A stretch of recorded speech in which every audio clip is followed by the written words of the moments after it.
Hey everyone. In this video, we're going to go through our second example of a APFR response problem.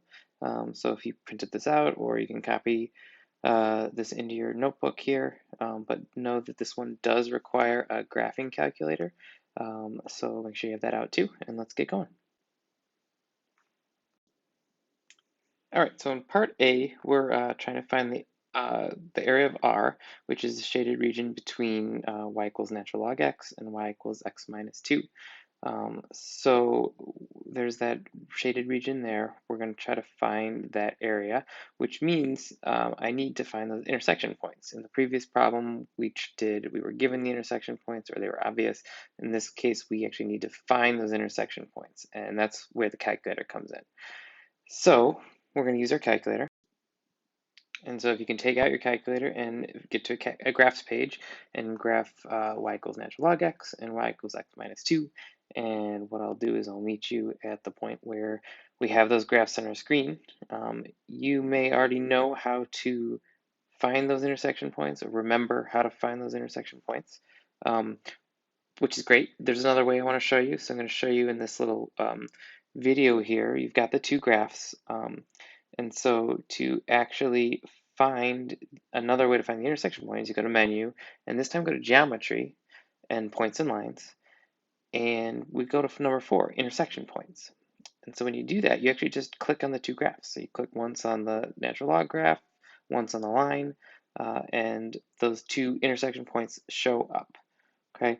A little problem though is we need as many of those decimal points as possible. And right now, like the first intersection point only shows 3.15. So I'm going to show you quickly here how to figure out what more of those decimals are. So I've got a little video here of going through that next step. So what you can do is we can actually add decimals to this. So first I'm going to grab that ordered pair and move it so I can actually click on it. And now you don't have to click, you just hover over the text and now press the plus button, literally like the adding button, and it just adds decimal points to it. So you're going to add decimal points to that one and then go down and hover over this one and hit, just while you're hovering over that x coordinate, press the plus button on your calculator and it should add decimal points to it. Okay, so we've got those intersections. So for part A, we're finding the area of R.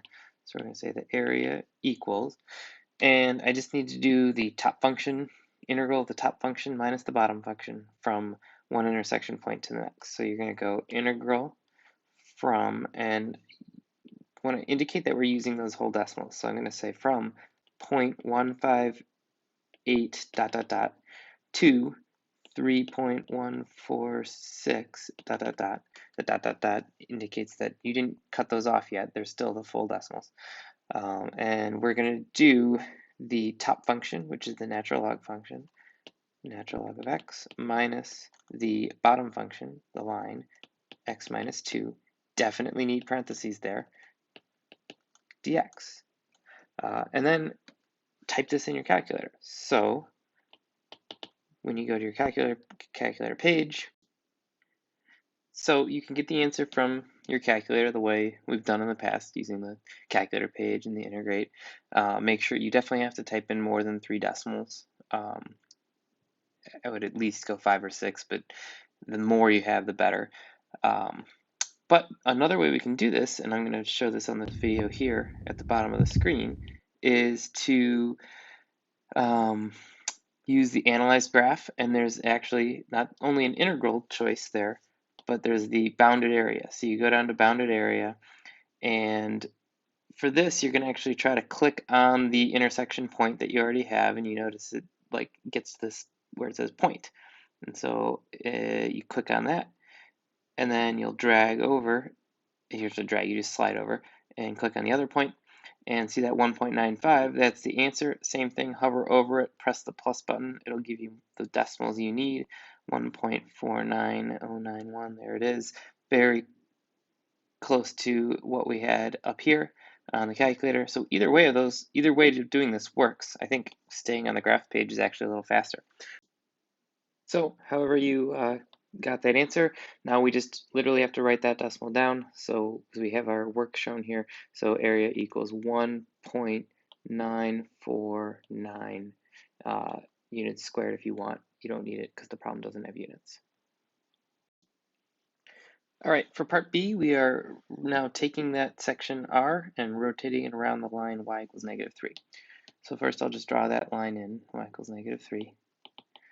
And we're going to set this up thinking about that volume formula that we've had, which is the pi integral a to b of the big R squared minus the little r squared. When you're trying to remember what formula to use, think about, okay, what shape am I creating here when I rotate this around? If I take one radius there and rotate it around, I get a circle. And if I do the bigger curve and rotate that around, I get another circle. So what I'm really doing is finding the area of the circle that would actually be shaded in, and then turning it into a volume by doing the integral. So the volume adds all those up. So we need our big R and our little r. So pause the video for a second and see if you can figure out big R and little r. So for big R, we need natural log of x minus -3. That's going from the curved graph all the way down to y equals -3. And for little r, we're just doing from the line to y equals -3. So x minus 2 minus -3. You could turn those into plus. You technically don't have to. You could leave it like that. And so now we just need to plug that into our integral. So b volume equals. So go ahead, write out that integral here, and I'll pop it up on the screen in a second. Okay, so that's what you should have. Notice it's the same bounds as the previous part of the problem. Make sure you put decimals there. Really, I should probably even put ... to show that it's continuing. And now we just need to type that in our calculator. So I'm going to show you what your screen will look like when you get that typed in. All right, there's what you get. So we put our final answer. Volume equals 34.198 or 199. You can round or you can truncate. So now we got to do part C. All right, on part C here, I'm now rotating this, and I just have to write up the integral. I don't have to evaluate it. The integral expression used to find the volume rotated around the y-axis. So now I am rotating around this vertical line, the y-axis, and so I get these horizontally oriented discs or washers. And so when I'm trying to create the radius, I need big R and I need little r. So when I'm creating those radii, I have to do it in terms of the y-axis. Okay, that's my capital R, my big radius, and then maybe in black here we'll do that's the little radius. So I need to take those two equations and I need to solve them so that they say x equals something in terms of y. So when I go with the y equals natural log of x, I just need to e to both sides, so it's e to the y equals e to the natural log of x, but that's just x on the right, so I get x equals e to the y. And then this equation, I just add 2 to both sides, so I get x equals y plus 2. And now I can find those radii values with functions that are in terms of y. Because I'm going to be integrating along the y-axis. So the volumes of the little cylinder or shapes that I'm adding up are going up the y-axis. And so that's how, like, anytime you're rotating around something vertical, you know it's going to be a dy integral, and we're going to need everything in terms of y. So my big radius is just going to be y plus 2, because the line is the bigger radius, minus 0, because the x value at the y-axis is 0, and then the small radius is going to come from e to the y, again minus 0, so that's all I need. So my integral, same equation as last time, but now we're just dy. So it's going to be pi times the integral from, I need some y values here. So we got to go back to the graph on your calculator, and now we actually care about the y values of those intersection points. So you can find those. I'm going to fill in the rest of this first.